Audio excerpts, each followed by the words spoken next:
Afternoon, Adrian at Energy Carbon Clean. We're in Derby this afternoon. It is 37 degrees.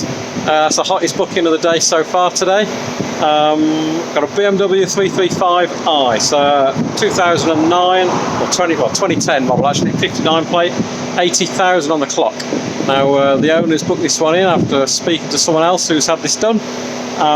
We are here today. It's absolutely roasting hot, hence the fan's going to be on pretty much all the way through this. Diagnostics, lots of old codes in there which we've emailed through to the owner, cleared those down. The only one that's popped back on, digital motor electronics, box fan activation. See this a fair bit on BMWs. This one's got an extra bit of poke to this one, which can often trip that code.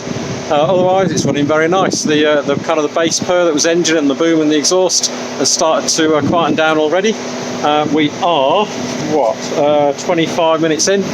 So about another 15-20 minutes to go on this one, and then get it back out on the road. But yeah, lovely car, lovely example.